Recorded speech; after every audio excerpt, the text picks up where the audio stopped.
अस्सलाम वालेकुम दोस्तों, उम्मीद करता हूँ आप सभी लोग खैरियत से होंगे। आज मैं हाजिर हुआ हूँ सऊदी अरब की कुछ ज़रूरी खबरें लेके, जिसमें विजिट वीज़ा एक्सटेंशन के रिगार्डिंग इन्फॉर्मेशन रहेगी।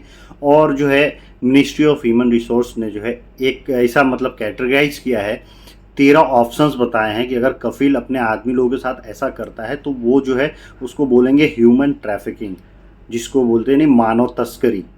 वो पॉइंट बताऊंगा, आप लोग ध्यान से ये वीडियो देखिएगा ताकि वो एक एक पॉइंट आपको समझ में आए। अगर आपके साथ भी ऐसा कुछ हो रहा है तो समझ लीजिए कि आप कंपनी के ऊपर क्लेम कर सकते हैं, क्योंकि वो कंपनी जो है ह्यूमन ट्रैफिकिंग जो होता है उसके अंदर, जो मानव तस्करी होता है उसके अंदर में आ जाएगी, अगर उसने ये 13 पॉइंट में से एक पॉइंट भी आप पे अप्लाई किया तो चलिए वीडियो की शुरुआत करते हैं। शुरुआत में सबसे पहले आप लोगों से जो न्यूज़ शेयर करना चाहूँगा वो न्यूज़ जो है आप लोगों को मैं इसका ही बताऊंगा, विजिट वीज़ा वाली। किसी भी तरह के आपने अगर फैमिली को अपने सिंगल एंट्री पे बुलाया है, तो वो अगर सऊदी अरब में आपने बुला लिया, कोई दूसरा आदमी अगर जो है सऊदी अरब में विजिट वीज़ा पे गया है, तो कई बार ऐसे चांसेज आते हैं कि उस वीज़ा को एक्सटेंड करवा लिया जाए, बढ़वा लिया जाए। मतलब कुछ दिन और स्टे करना है वहाँ पे, एक्सपायरी से पहले उसको बढ़वाना होता है। तो आपको मालूम है विजिट वीज़ा के लिए इंश्योरेंस लेना पड़ता है। जब तक का इंश्योरेंस है तब तक ही आपका विजिट वीज़ा वैलिड है। तो एक्सटेंशन के लिए बिना इंश्योरेंस के आपका वीज़ा ही एक्सटेंड नहीं होगा। तो एक्सटेंशन अगर आप कराना चाहते हैं तो सबसे पहले आपको आपके इंश्योरेंस परचेज करना होगा। अगर आप 3 महीने तक का वीज़ा या 1 महीने का एक्सटेंड कराना चाहते हैं तो सेम उसी ड्यूरेशन का आपको इंश्योरेंस परचेज करना होगा। इंश्योरेंस लेंगे फिर वीज़ा आपका एक्सटेंशन हो जाएगा। जो ये काफ़ी इंपॉर्टेंट न्यूज़ थी तो मैंने सोचा यार आप लोगों को ये बता दूं। और इसके बाद से मैं आप लोगों को कुछ और ज़रूरी खबरें सऊदी अरब के रिगार्डिंग शेयर करना चाहूँगा।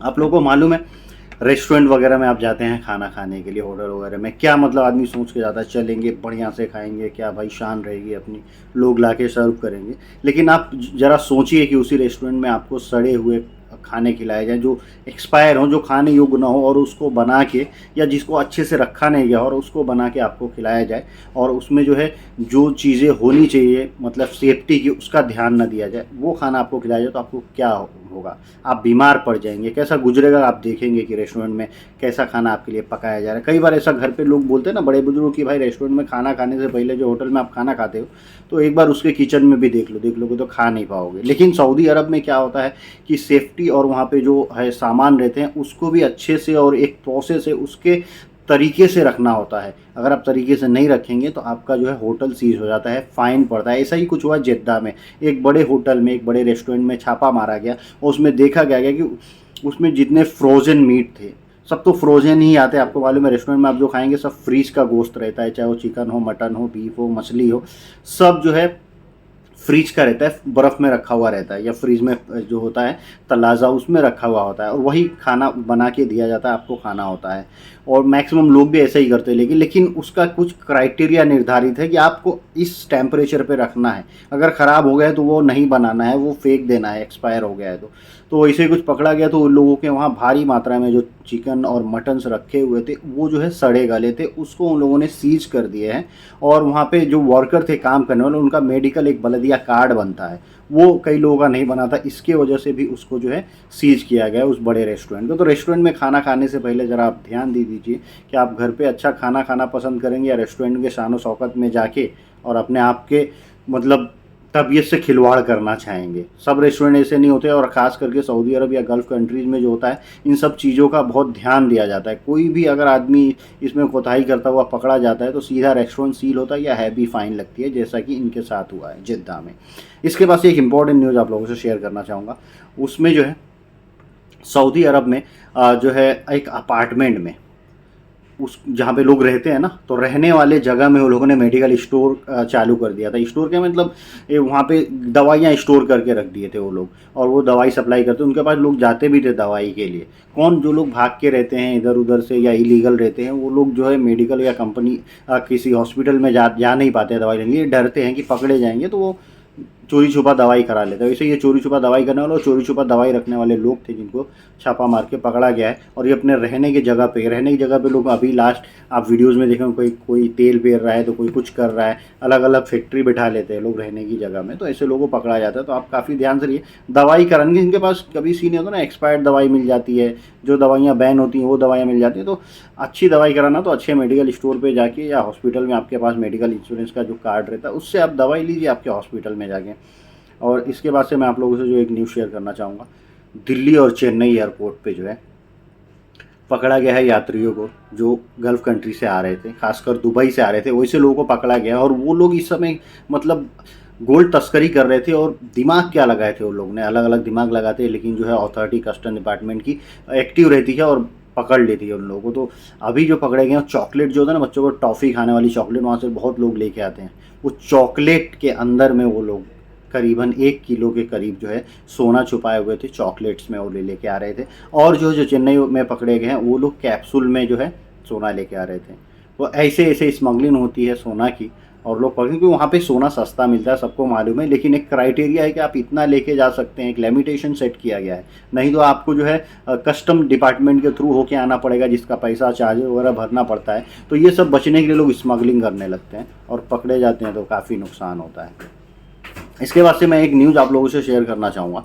सऊदी अरब में जो है आप लोगों को मालूम है कि अगर आप छुट्टी आना चाहते हैं वहाँ से, तो आपका इकामा 6 महीने की वैलिड या 3 महीने तक का वैलिड होना चाहिए।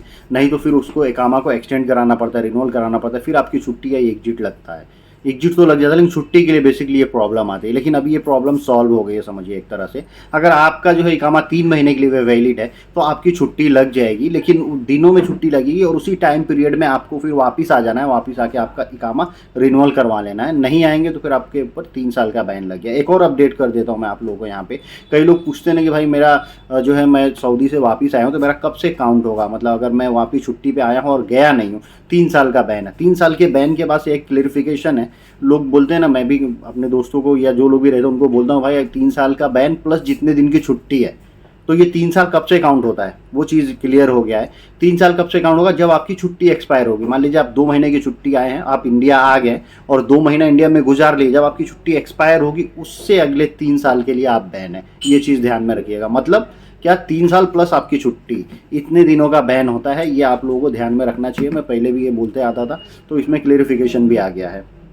अब आप लोगों को आखिरी में मैं जो न्यूज़ शेयर करना चाहूँगा वो जो है ह्यूमन रिसोर्स ने 3 ऐसे जो है पॉइंट्स बताए हैं, रिवील किए हैं कि जिसमें ह्यूमन ट्रैफिकिंग में आपकी जो किस कंपनी में काम कर रहे हैं वो कंपनी, वो स्पॉन्सर आपका ह्यूमन ट्रैफिकिंग के चार्ज में आ सकता है। अगर आप लोगों के साथ ये 13 पॉइंट्स हो रहा है तो आप लोग बिल्कुल ध्यान से सुनिएगा, ताकि आप लोग अपने हक और हुकूक जान सकें। ये काफ़ी इंपॉर्टेंट न्यूज़ है। तो ह्यूमन रिसोर्स ने ये 13 पॉइंट जो एग्जाम्पल जो बताए हुए हैं उसमें सबसे पहला है changing the worker with the unobligated fees और कॉस्ट, सॉरी चार्जिंग, मतलब किसी भी वर्कर को एक ऐसा पैसा चार्ज करना जो, या फीस लेना वर्कर से जो उससे नहीं लेना चाहिए। वैसे तो कोई भी ऐसा कानून नहीं है कि आपको आदमी से, अगर कफिल आपसे कुछ भी पैसा लेता है, मतलब पैसा लेने का मतलब कि आपके पास आपके लाइसेंस बनाने का पैसा, इकामा बनाने का पैसा लेता है, तो समझिए आप ये नंबर 1 पे है, आपको नहीं देना है, आप ह्यूमन ट्रैफिकिंग में है, आप उसके खिलाफ उसके अगेंस्ट बोल सकते हैं। ये ध्यान में रखिएगा।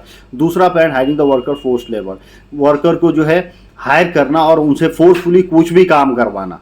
मतलब अगर आप जिस काम में बुलाए और दूसरा काम कराना, या आप उस काम को नहीं करना चाह रहे हैं और उसको जो है फोर्सफुली आपसे वो काम कराए, तो समझिए कि आप जो है आपका जो ये है कफिल है उसके ऊपर आप जो है चार्ज लगा सकते हैं।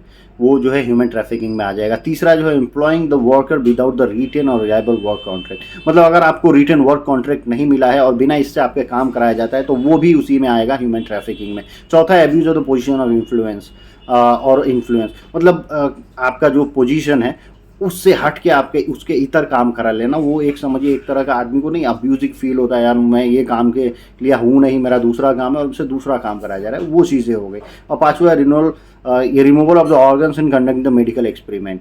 आपके ऊपर नहीं, कई बार ऐसा होता है कि आदमी को बुला के, ये तो मेन पॉइंट होता है ना ह्यूमन ट्रैफिकिंग का, उसीलिए लोग करते हैं, बुला के और उसके कुछ ऑर्गन्स वगैरह निकाल लेते हैं और या तो उसके ऊपर मेडिकल एक्सपेरिमेंट करते हैं। तो ऐसा अगर आपके साथ हुआ है, अगर होता है कुछ ऐसा किया जा रहा है, तो आप अलर्ट रहिए और उनको आप क्लेम कर सकते हैं, बोल सकते हैं। Flavour of the company, number 6 है flavour of the company to comply with the occasion mention by the Saudi labour, मतलब जो छुट्टियां सऊदी लेबर लॉ के हिसाब से दी जाती हैं वो छुट्टियां अगर आपको नहीं दी जा रही हैं तो आप जो है फिर उसके ऊपर क्लेम कर सकते हैं, वो ह्यूमन ट्रैफिकिंग चार्ज में आएगा। 7वां नंबर सेलिंग और ब्रोकरिंग वर्क वीज़ा। नहीं, आपको मालूम है आज़ाद वीज़ा मिलता है, वो लोग फ्री वीज़ा दे देते हैं, उससे पैसा लेते हैं और आपको कहीं छोड़ देते हैं काम करने के लिए, वही चीज़ है ये। मतलब ऐसा अगर कोई वीज़ा आप लोगों को दे रहा है तो समझिए वो कफिल जो है वो ह्यूमन ट्रैफिकिंग के अंदर में आ जाएगा। उसके बाद से 8वां नंबर पासपोर्ट सीजर। आपका पासपोर्ट अगर रख लिया है कफिल ने, आपको आपका पासपोर्ट नहीं दिया है, तो समझिए कि वो भी ह्यूमन ट्रैफिकिंग में आएगा। आपका पासपोर्ट लेना आपका हक है, आप पासपोर्ट कंपनी या कफिल नहीं रख सकता है। और नंबर 9 है फोर्सिंग एंड थ्रेट्स। आपको किसी तरह का आपके ऊपर बल हो, आपको धमकियां दे या आपके साथ कुछ अनर्गल चीज़ें करे, ये भी चीज़ें वो जो चीज़ें बियॉन्ड द मतलब लाइन होती है, बियॉन्ड द स्क्रिप्ट होती है, नहीं बियॉन्ड द कॉन्ट्रैक्ट होती है, वो चीज़ें करते हैं तो उसके ऊपर जो है आप क्लेम कर सकते हैं। उसके बाद से 10वां मैं बताऊंगा miss use of the worker for begging. मतलब वर्कर बुला के उसको भीख मांगने के लिए छोड़ देना किसी भी तरह से, वो भी जो है वही है ह्यूमन ट्रैफिकिंग। ऐसा बहुत जगह होता भी है। और 11वां है miss treating with the worker लोगों के साथ अच्छा व्यवहार नहीं करना भी ह्यूमन ट्रैफिकिंग के अंदर में आता है। उसके बाद से डिफ्रॉडिंग द वर्कर के साथ धोखाधड़ी करना भी जो है ये भी ह्यूमन ट्रैफिकिंग के अंदर में आता है। और 13वां नंबर जो है employing children below the age of the 15 year. मतलब ये जो है 167 जो वहाँ पे आर्टिकल है उसके ये 15 साल के बच्चे को वहाँ से आप काम नहीं करा सकते हैं। और कोई भी कफिल कराता है तो 15 साल से कम के आदमी लोगों का फर्जी पासपोर्ट बनवा के भी एज उसका कम हो और एज 21 साल से ज़्यादा दिखा दे के भी लोग चले जाते हैं, ऐसा कुछ केस पाया जाता है तो भी वो कफिल जो है ह्यूमन ट्रैफिकिंग के अंदर में आएगा। या वहाँ के लोगों की किसी से भी 15 साल के कम बच्चों से काम करवा रहा है। तो चलिए आज की वीडियो को आशा करता हूँ अच्छी लगी हो, अच्छी है तो दोस्तों में शेयर कीजिए। वीडियो थोड़ी लंबी थी लेकिन इन्फॉर्मेटिव थी। मिलते हैं ऐसी कुछ अगली वीडियो में। Thank you guys, thank you for watching.